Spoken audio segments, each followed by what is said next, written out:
গত ঈদে কত ঝগড়া হয়েছে এই এলাকায়, শুধু পছন্দের ব্র্যান্ডের কাপড় আইনা দেয় না। এই জন্য হাত তুলতে বললে এখানে অনেকগুলো হাত উঠবে আমার বিশ্বাস।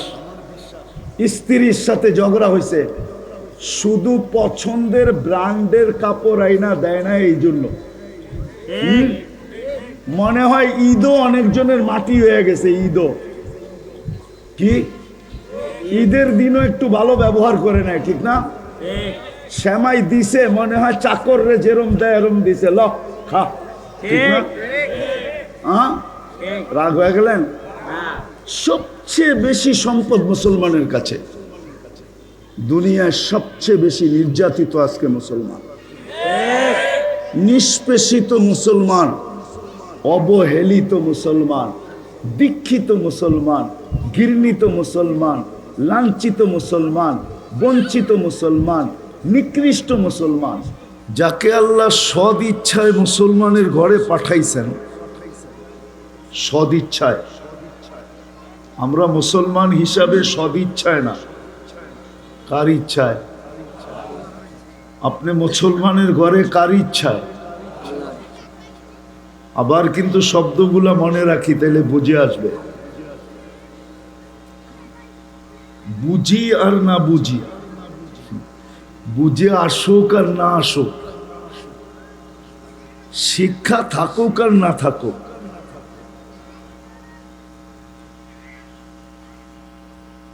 যাকে আল্লাহ সদিচ্ছায় মুসলমানের ঘরে অস্তিত্ব দিয়েছেন। কেননা মুসলমানের ঘরে আপনার আমার ইচ্ছায় না, আল্লাহর ইচ্ছায়। আপনার আমার সিলেকশন না, যে আপনি পছন্দ করছেন আমি মুসলমানের ঘরে আসব। আজকে যদি আল্লাহ ইচ্ছা স্বাধীনতা দিত, তো আমার বিশ্বাস বর্তমান প্রেক্ষাপটে একজনও মুসলমানের ঘরে আসতে চাইত না। বলতো আমি তো উন্নত দুনিয়ায় যারা আছে ওদের ঘরে জন্ম নিব, ঠিক না? রাগ হয়ে যাবে কিনা হুজুররা আবার জানি না। হুজুর করেও যদি ইচ্ছা স্বাধীনতা দিতেন, কেননা তখন তো হুজুর থাকতো না, ঠিক না? আজকে না হুজুর, কিন্তু ওই দিন তো হুজুর ছিল না, ছিল নাকি? মনে হয় হুজুররাও মনে হয় ইসলামের ঘর পছন্দ করতেন না, আমিও করতাম না মনে হয়।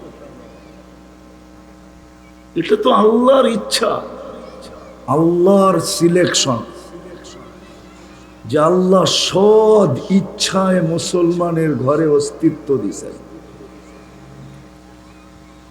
এটার পিছনে বিরাট একটা পুরস্কারও রাখা আছে। পুরস্কার বলা চলে কিনা জানি না, বিরাট বড় একটা মঙ্গল রাখা আছে। এই জন্যই আল্লাহ ঘোষণা দিছেন, আল্লাহ ঘোষণা দিছেন, মান ইউরিদিল্লাহু আন ইয়াহদিয়াহু ইয়াশরাহ সাদরাহু লিল ইসলাম। যার মঙ্গল আল্লাহ চান, হেদায়েত দিতে চান, তাকে আল্লাহ ইসলামের ঘরের জন্য নির্বাচিত করেন। নির্বাচিত আল্লাহর পক্ষ থেকে। বিদায় আসল কথায় আমি এখনো যাই না, যাব। আবারও বলতেছি, সে বাবুক আর না বাবুক, স্বীকার করুক আর না করুক, শিখুক আর না শিখুক, জানুক আর না জানুক, পড়ুক আর না পড়ুক, যাকে আল্লাহ মুসলমানের ঘরে জন্ম দিলেন, অস্তিত্ব দিলেন, ভালো মতে ধ্যান দিয়া শুনেন। কিন্তু ওয়াজ তো আমার পরে হবে, আরো বক্তা আছে, আমি একটু শুধু বুঝাইয়া যাইতেছি। যাকে মুসলমানের ঘরে জন্ম দিছেন আল্লাহ নিজ ইচ্ছায়, নিজ পছন্দে। কার পছন্দ? কি দুনিয়ার পদস্থ ব্যক্তি পছন্দ করলে খুশির অন্ত থাকে না, ঠিক না? কি দুনিয়ার কোনো পদস্থ ব্যক্তি যদি কাউকে পছন্দ করে, তাহলে ওর তো খুশির অন্ত থাকে না, ঠিক না? ডেলির প্রয়োজন নাই, মাসে যদি এই এলাকার কাউকে প্রধানমন্ত্রী হ্যালো বলে, ও তো মনে হয় জমিন দিয়েও হাঁটবে না, ঠিক না? হ্যাঁ, মনে হয় ছাদের উপর দিয়ে হাঁটবে, ঠিক না? আর সবাইকে বলবে, দেখ প্রতি মাসে একবার আমাকে হ্যালো করে। হ্যালো বোঝেন তো? তো পছন্দ কে করছে? আমাদেরকে পছন্দ কে করছে? কিন্তু আপনি তো খুশি না। খুশি যদি হইতো তাহলে যুবকরা কেন নেটে দেখা চুল কাটতো? মুসলমানের চালচলন এরকম কেন হতো বলেন? যদি খুশি হইতো যে আমাকে চয়েস করছে কে জানিস, একদিনও তো বলেন নাই, বলছেন? এখানে একজন বলুক যে আমি একদিন এই জীবনে 2 রাকাত নামাজ পড়ছি, শুকরিয়াতান, কৃতজ্ঞতামূলক, যে আল্লাহ আমাকে মুসলমানের ঘরে নিজ পছন্দে অস্তিত্ব দিছেন, বিদায় 2 রাকাত আল্লাহকে থ্যাংক ইউ বলার জন্য পড়লাম। রাগ হয়ে যাবে হুজুররাও পড়ছে কিনা জানি না। কি রাগ হয়ে গেলেন? রাগ হয় না আপনারা? 2 রাকাত পড়ছি, অথচ দুনিয়ার পদস্থ মানুষ যদি কাউকে পছন্দ করে, যদি কারো ঘরে হাতির পাড়া পড়া যায়, তাইলে তো ওর খুশির অন্ত থাকে না। প্রবাদ বাক্যই বানায় ফেলছে, গরিবের ঘরে হাতির পা, ঠিক না? আপনাকে পছন্দ করছে কে? আল্লাহ। আল্লাহ চিনেন? আল্লাহ তো চিনি না। না আমি চিনাইতে পারলাম না আপনারা চিনতে পারলেন, আমি হুজুরকে দোষ দিব না, আমারই দোষ। আমি আল্লাহ চিনাইতে পারি না। আল্লাহ যদি চিনাইতে পারতাম তাহলে যুবক যেরকম সারাদিন চুলের ভিতরে শুধু স্টাইল করার জন্য 100 বার আঙ্গুল ঢুকায়, দেখবেন যুবকদেরকে পায়ে হাত দিয়া বলি, রাগ হয় না, শুধু চুলের স্টাইল ঠিক রাখার জন্য 100 বার কি ঢুকায়? আঙ্গুল ঢুকায়।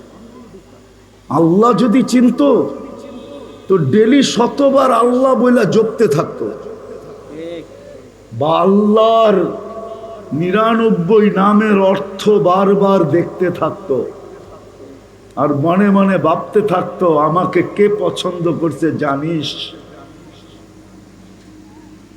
প্রত্যেক সৃষ্টির সামনে দাঁড়ায়া বলতো। মনে উঠলো এই জন্য বলতেছি, কিতাব দেখা না, চোখে দেখা। আমি টিউনেসিয়ার ওই জঙ্গল দেখছি যেটার ভিতরে সাহাবায়ে কেরাম দাঁড়ায়া বলছিল যে নাহনু রাসূলুল্লাহ, ও জঙ্গলের প্রাণীরা, আমরা আল্লাহর রসুলের প্রতিনিধি।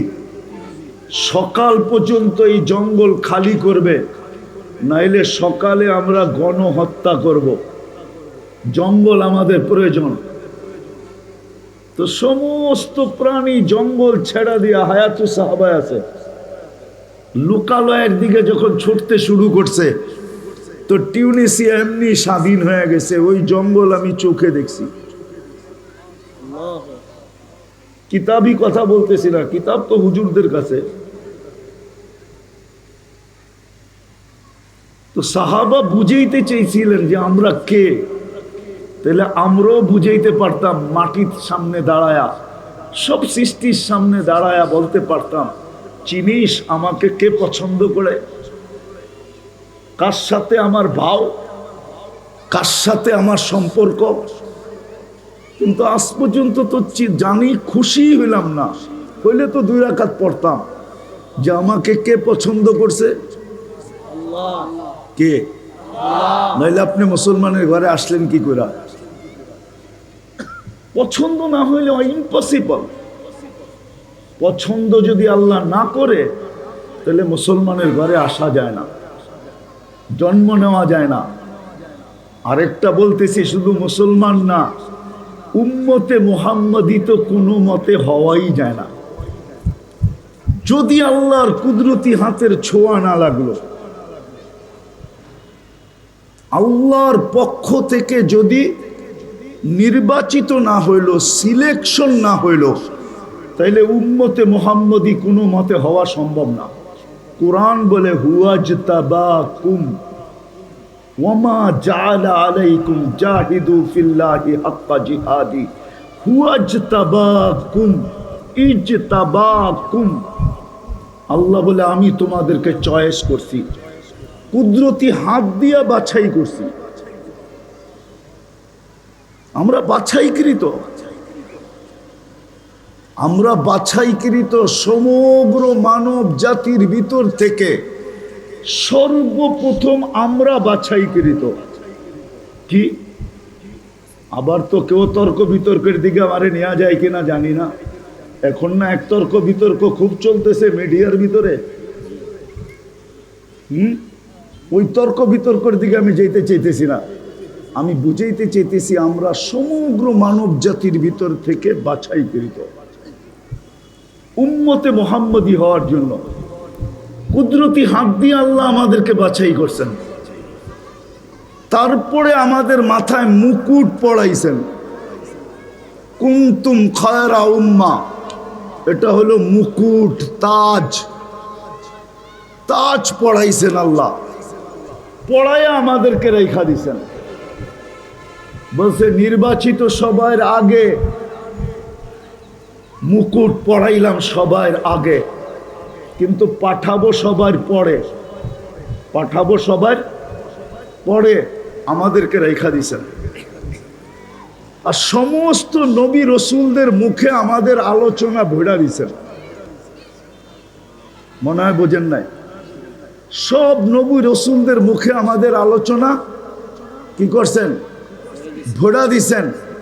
এরকম কোন নবী আসে নাই, রসুল আসে নাই যিনি আমাদের আলোচনায় পঞ্চমুখ না ছিলেন।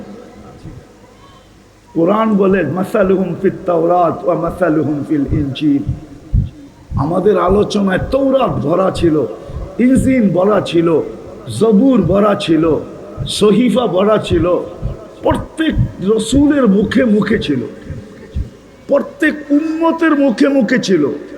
কিন্তু আমাদেরকে কেউ দেখে নাই, কিন্তু আমাদেরকে চিনত সবাই। বিদায় আল্লাহ যদি পছন্দ না করতেন আপনি উম্মতে মুহাম্মদী হতে পারতেন না। বিদায় আসল কথায় আসি, আপনি বোঝেন আর না বোঝেন, অনুভব করেন আর না করেন, শিখেন আর না শিখেন। বাংলা একটা প্রবাদ বাক্য আছে, বাংলায় বুঝা গেছি জানি কেমন একটা প্রবাদ বাক্য আছে। প্রবাদ বাক্য আছে, একটা ছন্দ আছে বাংলায়। বা ফাঁসায়া, নিজেই ফাঁসায়া এখন কি করতেছে? রশি দূরা টানতেছে, ঠিক না? কি তো আল্লাহই আমাদেরকে নির্বাচিত করছেন। বিদায় শেষ কথায় চলে আসছি, ভালো মতে এটা বোঝেন, যাকে মুসলমানের ঘরে অস্তিত্ব দিলেন আর উম্মতে মুহাম্মদী বানাইলেন, দুই জিনিস ছাড়া যতই উন্নত হোক না কেন, যতই উন্নত হোক না কেন, যতই উন্নত হন আপনি, না এই ছোট জীবনটা চলবে না ওইখানে চলবে। এই ছোট জীবনটা চলবে না। এই দুনিয়ার 60-70 বৎসরের জীবন চলবে না। এখন তো দুইজনে কামান, ঘরের প্রত্যেক ব্যক্তিও যদি কামান তারপরও চলবে না। তারপরও রাগ হয়ে গেলেন। এখন তো 2 জন 3 জন 4 জন কামায় ঘরের, ঠিক না? কি না কামায় না? হ্যাঁ কামায় না? না কামায় না? আবার রাগ হয়ে যাবেন, আমি ভাঙতে চাইতেছি না। কামায়? হ্যাঁ চলে, সংসার চলে ভালো মতে? হ্যাঁ চলে? সত্য করে বলেন, চলে? কেন? দুইজনেই তো কামায়, চলে না কেন? উচিত তো ছিল সবার কাছে একটা একটা গাড়ি থাকা। দুইজনে কামায়, তারপরও যদি গাড়ি না থাকে, একটা একটা বাড়ি থাকা চলে না কেন? আমি তো দুইজনের কথা বললাম, স্বামী স্ত্রী দুইজনই কামায়। এমনও ফ্যামিলি এই এলাকায় আছে সবাই কামায়, ঠিক না? তারপরও কি চলে? হ্যাঁ, কেন চলে না? রব্বে কাবার কসম, আমি এটাই বুঝাইতে চেয়েছিলাম আপনাদেরকে।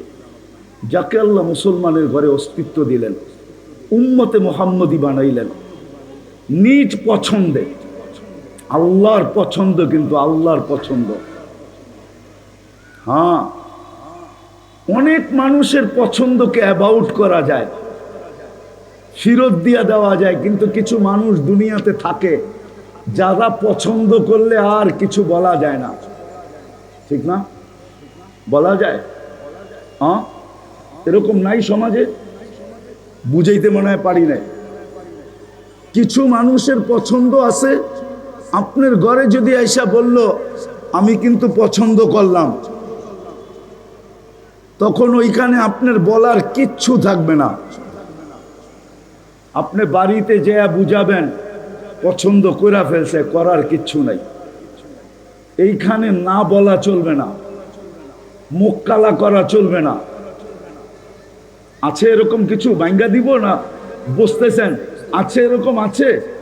হ্যাঁ, তাহলে দুনিয়ায় যদি কোনো মানুষ পছন্দ করে ফেললে ওইখানে আর দ্বিতীয় কিছু চলে না, তাহলে আল্লাহ আপনাকে পছন্দ করছে, ওইখানে দ্বিতীয় চলে তো চলে কি করে?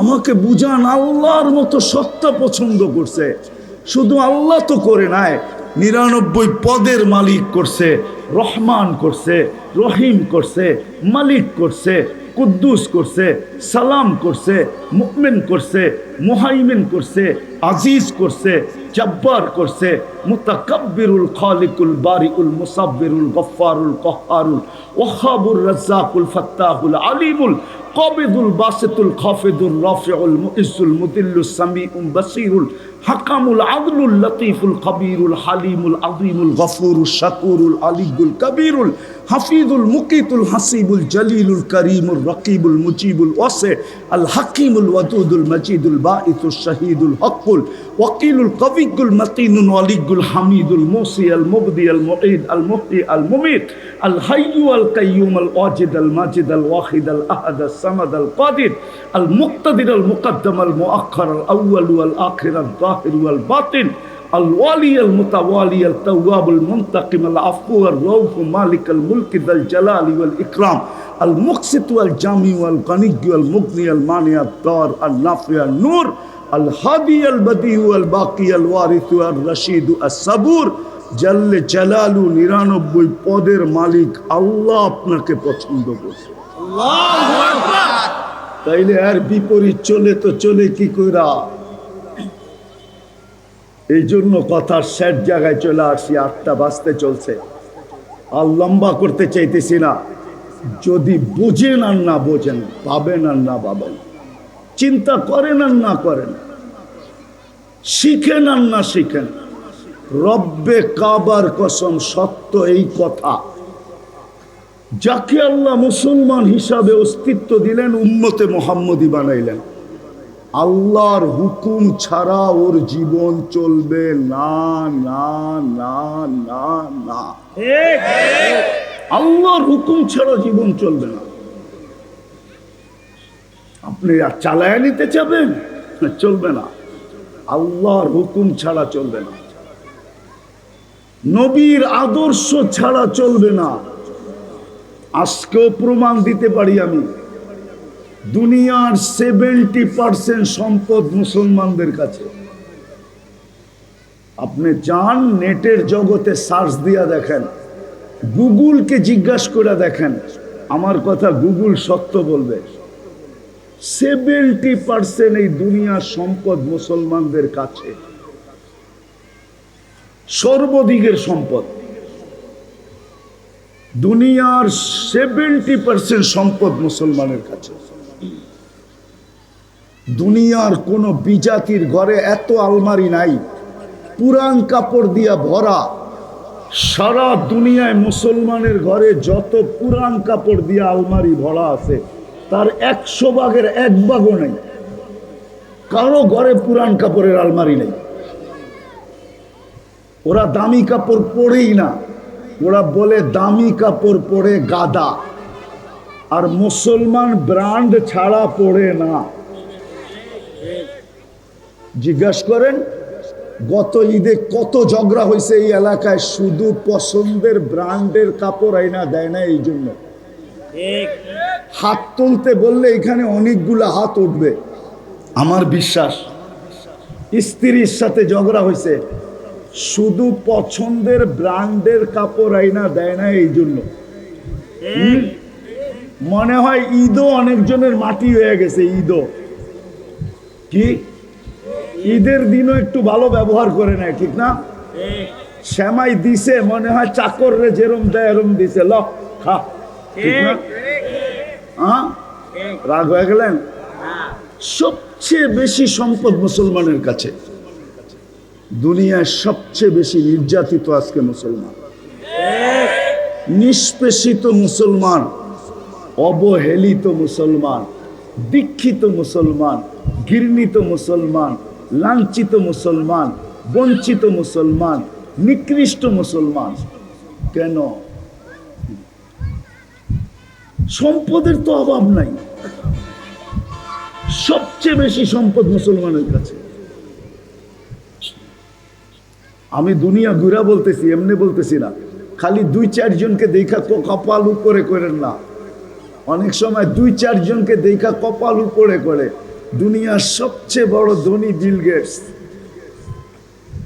ওইটা দেখা কপাল উপরে করে, ঠিক না? ধন যদি ওরে সুখ দিতে পারতো তো বুড়া বয়সে বিবির লোকে বিচ্ছেদ ঘটলো কেন? এই 6 মাস আগে তো ঘটলো বিচ্ছেদ, ঠিক না? কি এখন 2 জন 2 বাড়িতে ঘুমায়, ঠিক না? আগে ঘুমাইতো এক কামরায়, 2 জনে 2 দিকে মুখ কইরা, এখন 2 জনে 2 বাড়িতেই ঘুমায়। বিচ্ছেদ হইল কেন? বুঝান আমাকে। দুনিয়ার সবচেয়ে বেশি ধনী মুসলমান, 70% সম্পদ মুসলমানের কাছে। দুনিয়ার সবচেয়ে বড় টাকা মুসলমানের কাছে। বাহরাইনের টাকা সবচেয়ে বড়, ওমানের টাকা সবচেয়ে বড়, ব্রুনাইয়ের টাকা সবচেয়ে বড়। এর চেয়ে বড় টাকা দুনিয়াতে নেই। না ডলার, না পাউন্ড, না ইউরো, না সিউরো। 1 টাকায় 2 টাকা পাওয়া যায় না। কুয়েতের 1 টাকা দিলে আমেরিকার 5 টাকা পাওয়া যায়, $5 পাওয়া যায়, $5। বুঝে আসছে কেন এই দুরবস্থা? শুধু 2 কারণে। অর্থের জন্য না, কাপড় চোপড়ের জন্য না, ঘর বাড়ির জন্য না, রাস্তাঘাটের জন্য না, মার্কেট সার্কেটের জন্য না। মুসলমানের দুরবস্থা শুধু আল্লাহর হুকুমের উপরে না চলার কারণে, নবীর আদর্শকে না মানার কারণে, আল্লাহর হুকুমের উপরে না চলার কারণে। আল্লাহ তো সুযোগ দিছিলেন। আল্লাহ জানে এই উম্মত 100% আল্লাহর হুকুমের উপরে চলতে পারবে না। এটা মানুষের জন্য পসিবল না। পসিবল বলতে আবার কেউ আবার লেখালেখি শুরু করতে পারে। 100% আল্লাহ যেরকম চায় এরকম চলা মখলুকের পক্ষে সম্ভব। তাইলে আল্লাহ রসুল কেন বলতেন মা আবাদনা কা হাক্কা ইবাদতি, আপনি শান অনুযায়ী করা সম্ভব না। আল্লাহ তো বেশি চান নাই। আমি যদি 2-1টা উদাহরণ দেখাই, রমজান মাস কয়দিন হলো গেল? কয়দিন? 1 মাস কিছু দিন, ঠিক না? আচ্ছা, রমজানে কয় মাসের ইবাদত ছিল? 1 মাসে কয় মাসের ইবাদত বলেন না? 1 মাস ইবাদত করলে কয় মাসের ইবাদত গণ্য করা হতো? দূর মিয়া, এক মাসের ইবাদতকে 70 মাসের ইবাদত গণ্য করা হতো। কেননা ফরজ 70 গুণ বাড়ায় দিছিলেন। কত গুণ? তাইলে এক মাসে ফরজ আদায় করে আমি বলতে পারতাম যে অ্যাডভান্স 70 মাসের ফরজ আদায় করে কিন্তু ট্যাবলেট খায়া ঘুমাইতেছি, 70 মাস পরে উঠা আবার পড়মু। কি যুক্তিসঙ্গত ছিল না অযৌক্তিক ছিল? মনে হয় বোঝেন না আপনারা, হুজুররা একমত হবে না মনে হয়। যুক্তিসঙ্গত ছিল না? ছিল না? হ্যাঁ। আর যদি বলে অতীতে আমি পড়ি নাই, তাইলে পিছনের 70 মাসের ফরজের ঘাটতি পূরণ করা সম্ভব ছিল, ঠিক না? হ্যাঁ, যুক্তিসঙ্গত তো। কিন্তু কয়জন রমজানে নামাজ পড়ছে বলুক? এইখানে যারা দাঁড়ায় আছে,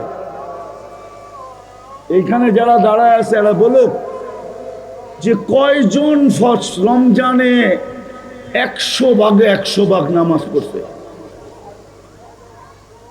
বলুক এখানে যারা দাঁড়ায় আছে, বসা আছে, কি এই এলাকায় 100 ভাগ নামাজ পড়ছে? কয় ভাগ? শতকরা কয়জন পড়ছে?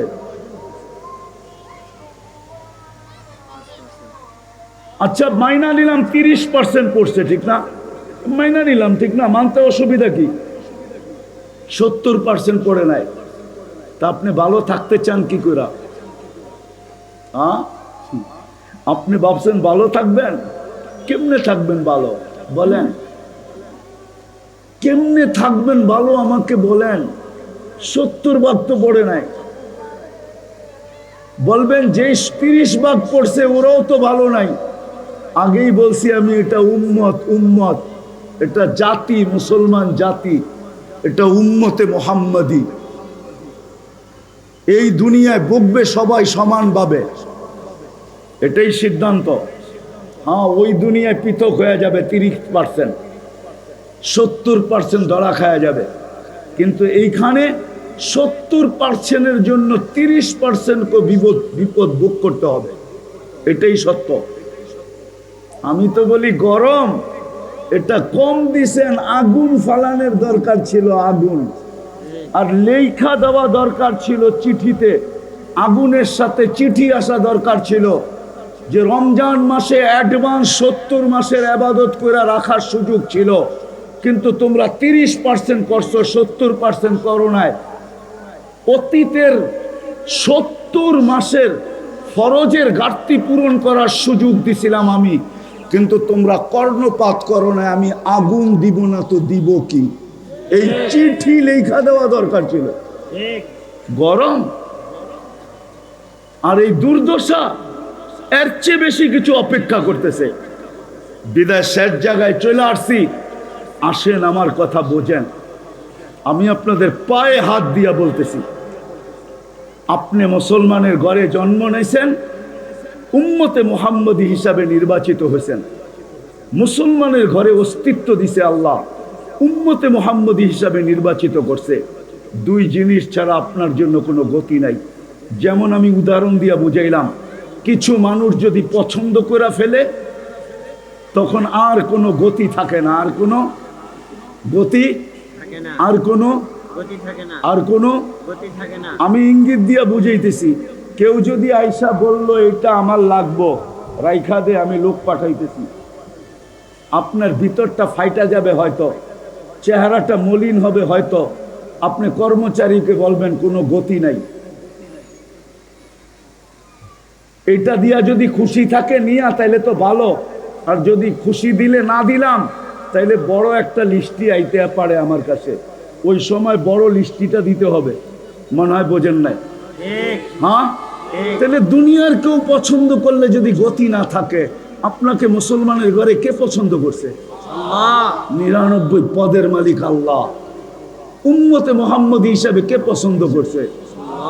আপনি আজকের লাভ দেখতেছেন, কালকের লাভ দেখতেছেন না। চলেন কালকের লাভ শুনাইয়া দিই আপনাকে, ওই দিন বুঝবেন। যেই দিন কাগজের মুসলমানকে আল্লাহ বাহির করবে জাহান্নাম থেকে। কাগজের মুসলমান বুঝেন? আমাদের সমাজে কিছু লোক আছে, না আচরণে, না কথাবার্তায়, না চলাফেরা, না উঠা বসা, কোনো কিছুতে সে নিজেকে মুসলমান স্বীকার করে না।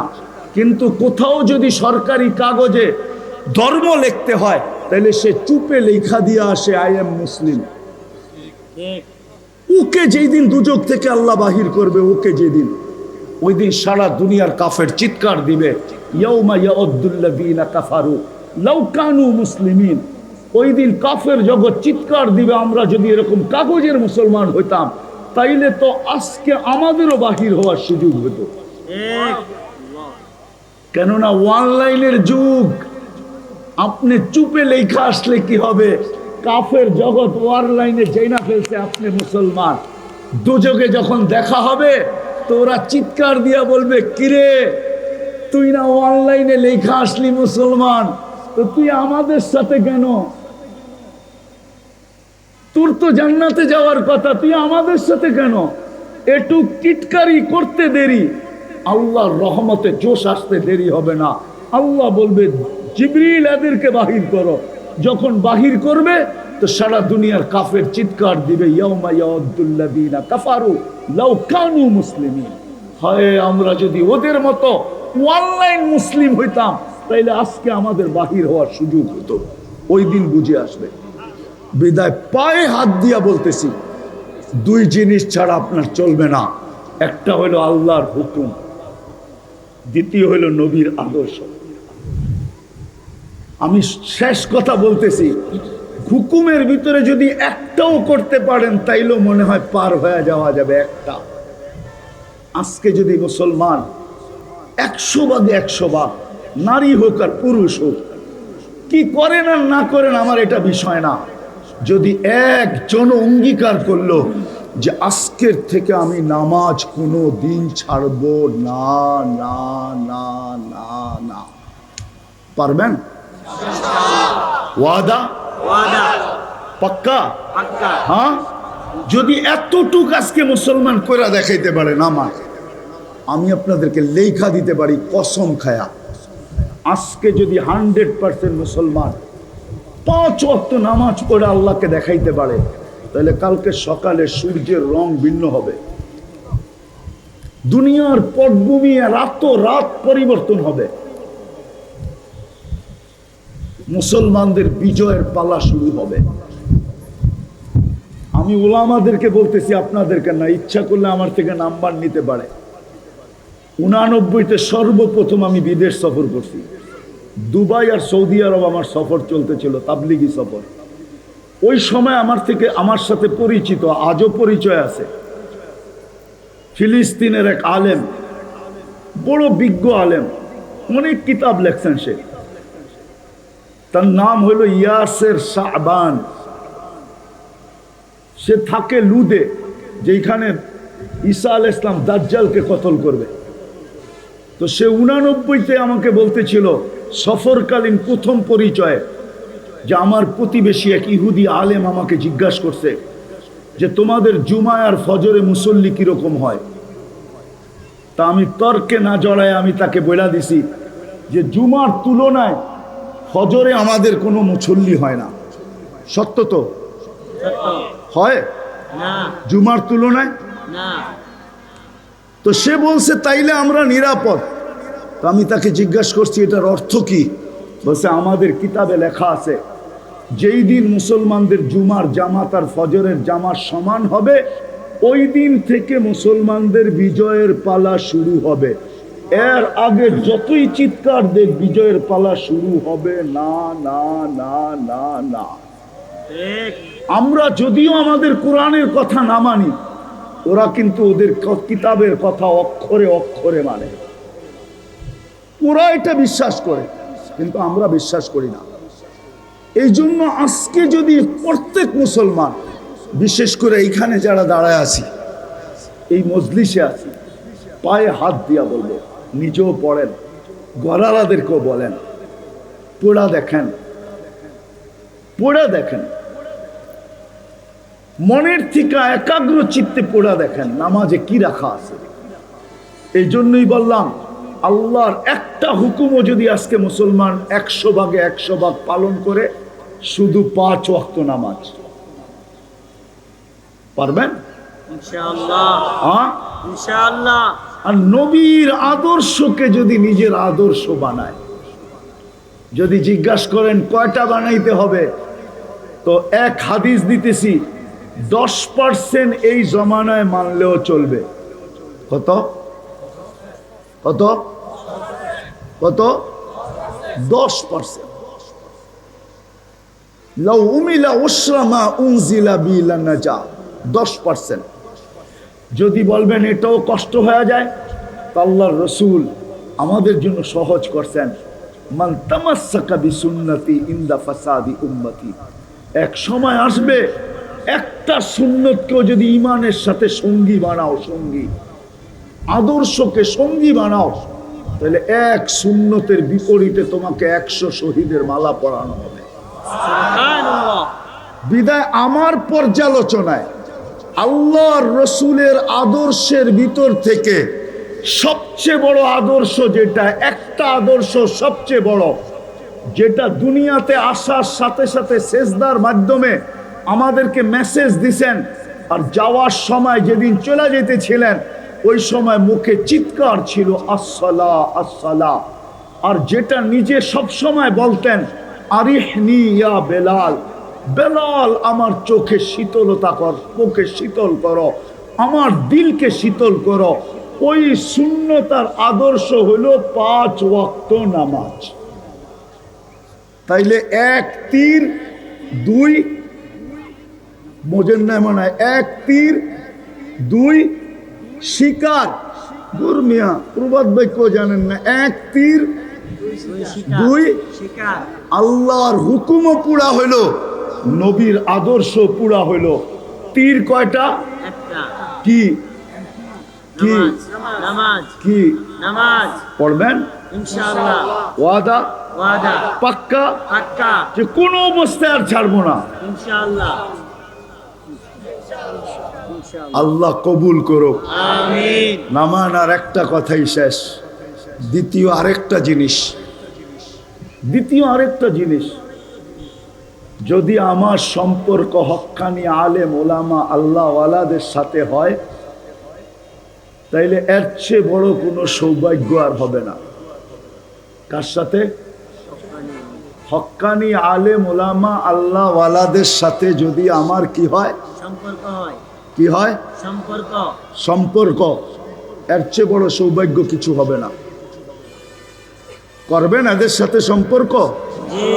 শুধু সৌভাগ্য শব্দটা লেখা রাখেন, ইনশাআল্লাহ একদিন আপনি সচক্ষে সৌভাগ্যটা দেখবেন। এটা খোলার সময় নাই, নাইলে খোলা দিতাম, লম্বা হয়ে যাবে। যে সৌভাগ্যটা কি, শুধু সৌভাগ্য শব্দটা লেখা রাখেন, যে আপনার কতটুকু সৌভাগ্য হবে এদের সাথে সম্পর্ক রাখার কারণে। শুধু সম্পর্ক রাখেন। আরেকটা কথা মনে রাখেন, স্রোত চলুক তাতে কিছু আসে যায় না, কিন্তু আপনি বসা যান না কখনো হক্কানি আলেম ওলামাদের উপরে কি আঙ্গুল উঠেন না। কি উঠেন না? আঙ্গুল। কেউ উঠাক, কিন্তু আমি উঠাবো না। হ্যাঁ, বাংলা একটা প্রবাদ বাক্য আছে, মানে ছন্দ, সবাই বলে বলুক কিন্তু আমি বলবো না। পুরাটা বললাম না আর কি, আমার তো অভ্যাস নাই এগুলার, শুধু ছন্দ দিয়ে বুঝাইলাম। সবাই বলে বলুক কিন্তু আমি বলবো না, আমি বলবো না, আমি বলবো না। যদিও স্রোত উলামাদের দিকে আঙ্গুল উঠানের, কিন্তু আপনি নিজের মনকে বুঝান যে আমি কোনোদিন উঠাবো না।